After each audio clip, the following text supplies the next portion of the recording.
here we took another example for constructors. Here what I have done is I have declared a class and the name of the class is car, and inside this class I am defining two string variables, and one is brand and another is model number. And also I have declared an integer variable and which is year. That is, in sense I am trying to print the car model number, car brand, and year in which it was manufactured. And I have also defined a constructor. To this constructor I pass three values. First two are strings, another is an integer. And what does this constructor does is, whatever the value which I pass, these values are initialized to these three variables: brand, model, and year. As we have already said that constructors are special functions or special methods which gets executed when an object is created. So if you are creating 5 objects, 5 times this constructor gets called.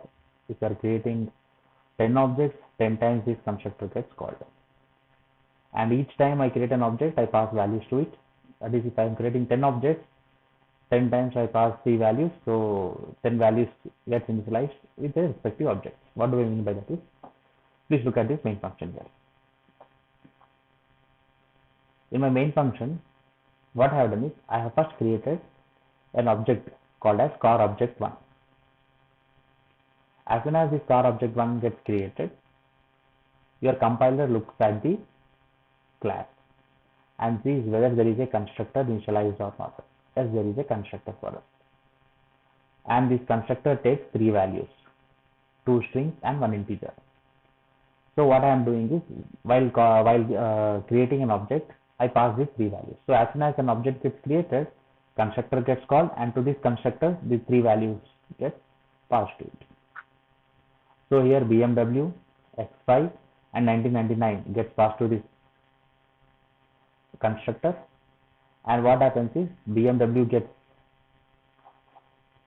assigned to brand, X5 gets assigned to model, and 1999 gets assigned to year.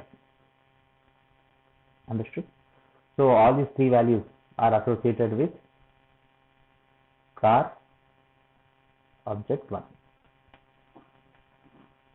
And now what I am doing is, in my second instruction, again I am creating an object for the same class. Again your compiler goes to the class and sees whether a constructor is declared here or not, or defined here or not. So if I am creating 5 objects, 5 times your compiler goes to the class and executes this constructor. Okay.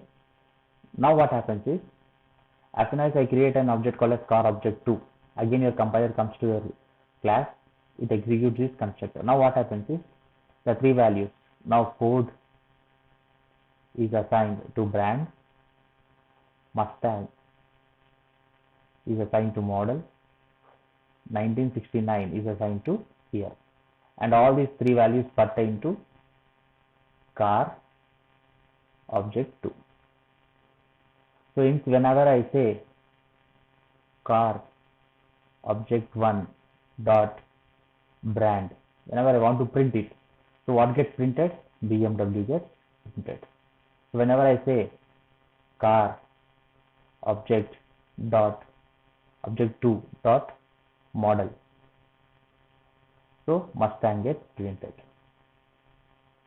So now what happens is, so any number of times, suppose for example, if here I create another object, 3 objects, and every time I pass 3 values to it.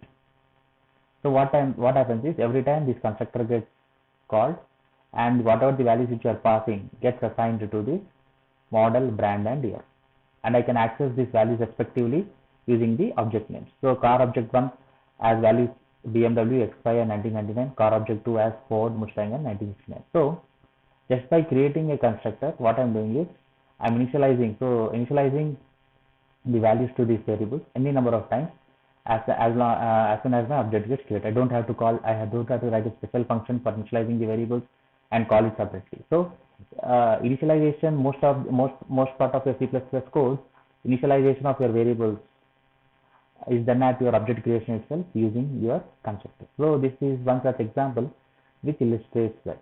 Okay. In few more examples, we'll talk about more about constructors, but for now you understand that we can also pass arguments to these constructors, and we can create multiple objects, and creating multiple objects, suppose creating multiple objects calls constructors multiple times. Okay.